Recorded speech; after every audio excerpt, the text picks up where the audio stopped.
உலகை அடக்க 3 அடிகள் தேவைப்பட்டது. ஆனால் என் முப்பாட்டன் வள்ளுவருக்கோ வெறும் 2 அடிகள் தான் தேவைப்பட்டது. கவிஞர் அறிவுமதி தன்னோட புத்தகத்துல இப்படி எழுதுறாங்க: மாணவர்களே, அடிச்சாதான் திருந்துவீங்களா? அப்போ வாங்கிக் கொள்ளுங்கள். வள்ளுவரிடம் 2 அடிகள்னு ரொம்ப அழகா சொல்லியிருக்காங்க. திருக்குறள்ல வள்ளுவர் அறிவார்ந்த கருத்துக்களை அதிகம் சொல்லி இருக்கிறது மாணவர்களுக்கு தான். இதுல என்னங்க இருக்கு யோசிக்க. வள்ளுவர் எழுதுற நூற்றுக்கணக்கான அதிகாரங்கள்ல மாணவர்களுக்கு முத்தான கருத்துக்களை ரொம்ப அற்புதமா சொல்லியிருக்காரு. ஒழுக்கமுடைமை, அறிவுடைமை, அன்புடைமை, பொறையுடைமை, கல்வி, கேள்வி, இந்த அதிகாரங்கள்லாம் மாணவர்களுக்காகவே படைச்சிருக்காருன்னு சொல்லலாம். மாணவர்களுக்காகவே வள்ளுவர் இத்தனை அதிகாரங்களை படைச்சிருக்காரு. இதுல இருந்தே வள்ளுவர் மாணவர்களுக்காக தான் அதிகமா சொல்லியிருக்காங்க. ரொம்ப தெளிவா தெரியும். இன்னைக்கு மாணவர்களுக்கு ரொம்ப ரொம்ப முக்கியம் ஒழுக்கம்.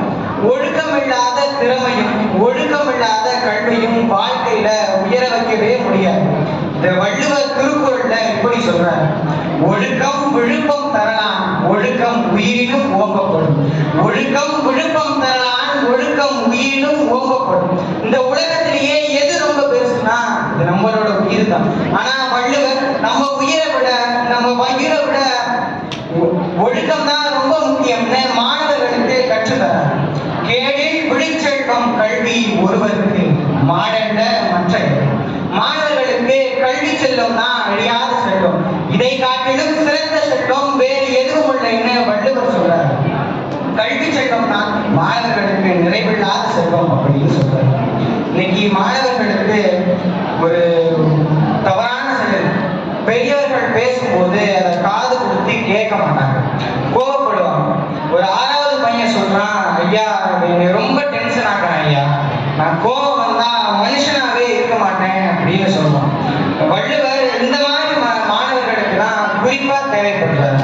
அகழ்வாரை தாக்கும் நிலம் போல நம்மை இகழ்வார் பொறுத்தல் தலை. எப்படி வள்ளுவர் சொல்ற மாதிரி நம்ம பொறுமையா இருந்தா பிற்காலத்துல சர்க்கரை வியாதி வராமலும் ரத்த கொதிப்பு நோய் வராமலும் தங்களோட உடல் நலத்தை பார்த்துக்கலாம். கற்க கசடர கற்பவை கற்றபின் நிற்க அதற்கு தக.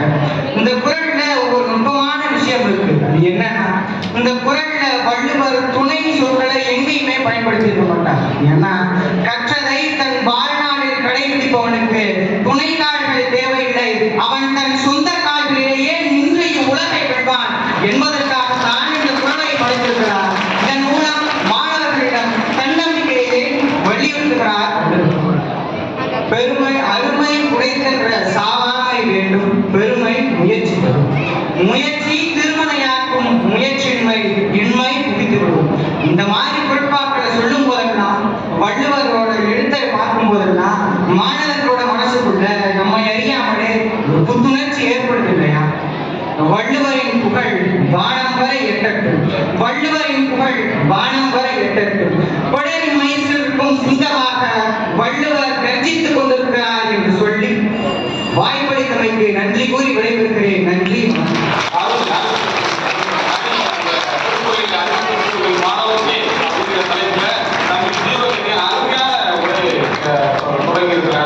அந்த ஒழுக்கத்தை பற்றி சொன்னார். டிசிப்ளின் தான் எல்லாம் ஒரு மனுஷன் இருக்கானா இல்லையாவது நம்ம பார்க்கறதே அவனோட உயிரோட இருக்கானா இல்லைனா அப்படின்னு ஒரு மனுஷன் எப்போதுமே உயிரோட இருக்கிறதா உயிர் தான். ஆனா அந்த உயிரை விட ஒரு பெரிய விஷயம் பார்த்தோமே, அது ஒழுக்கம். ஒழுக்கம் விழுப்பம் தரலாம், ஒழுக்கம் உயிரினும் ஓம்பப்படும் அப்படின்னு சொல்றாரு. ரொம்ப அருமையா சொன்னாங்க.